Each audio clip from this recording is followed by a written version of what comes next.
కడప జిల్లా పోరుమామిళ్ల పట్టణంలోని మలకతవ ఆంజనేయ స్వామి గుడిలో రాష్ట్రీయ స్వయం సేవక సంఘం ప్రారంభించి విజయవంతంగా 100 సంవత్సరాలు జరుపుకున్న శుభ సందర్భాన్ని పురస్కరించుకొని శత జయంతి వేడుకలను కార్యకర్తలు ఘనంగా నిర్వహించారు. ముందుగా సంస్థ వ్యవస్థాపకులు కేశవరావు బలిరాం హెడ్గేవార్ గురూజీ భరతమాత చిత్రపటాలకు పూలమాలలు వేసి అలంకరించి ఈ కార్యక్రమాన్ని ప్రారంభించారు.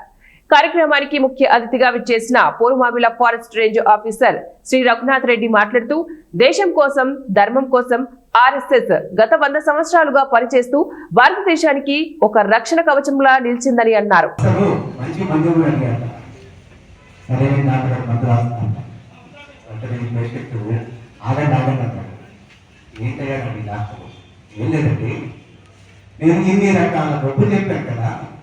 మీరు ఒక్కో జబ్బుకి ఒక్కొక్క మంది ఇస్తారేమో, నేను అన్ని మందులు పెట్టలేను, ఒకటే మంది ఇస్తున్నట్టు మళ్ళీ ఈ పేషెంట్ ఆడడం ఏంటంటే ముందుకొచ్చి నేను ఒకటే మంది అడిగిలో ఉదిస్తే ఫ్రీగా వచ్చే మంది సలహా మళ్ళీ వనిత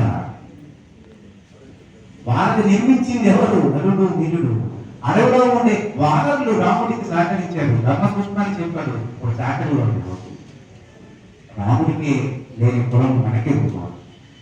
మనం అందరం కూడా తిరుపతి వెళ్ళుంటాం. ఎంతమంది ఉంటారు తిరుపతి పాల్గొనని చెప్పాడు. అది హ్యాట్సాప్.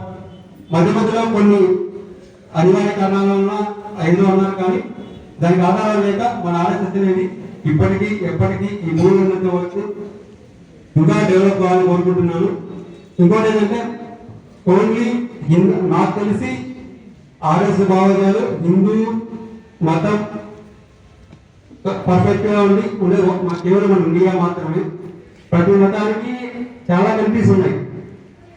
ముస్లిమ్స్ కావచ్చు, పాకిస్తాన్ నుండి వాళ్ళకి చాలా కంట్రీస్ ఉన్నాయి. నేపాల్ కూడా ఒకప్పుడు హిందూ దేశమే, అది కూడా ఇప్పుడు హిందూ దేశంగా డైవర్ట్ అయిపోయి వేరే మతానికి మారిపోయింది. కానీ మన ఇండియా మాత్రము మన ఇండియన్స్ పైన ముస్లిమ్స్ దాడి చేశారు. మనకంటూ పర్ఫెక్ట్ ఒక రైలు పోతున్నాము. ఆ ప్రజలు నాయకులు బాగున్నారు కాబట్టి మనం ఇలా ఉన్నాము. ఇంకా బాగుండాలంటే మనం ఇంకా పిల్లలు ఉన్న పరిధిలో వాళ్ళకు మనము జన్మ ఎత్తిన తర్వాత సమాజానికి మనం సేవ చేయాలి. ఏమైనా కష్టాల్లో ఉంటే మనకు తోచినంత మనకున్న పరిధిలో సహాయం చేయాలి. ఇంకోటంటే నేను చెప్పకుండా కానీ నా ఫ్యామిలీలో దాదాపు నెలకు 2000 పేదలకు ఇస్తాం సార్. మంది ఇయర్లీ దాదాపు 30,000 కానీ 50,000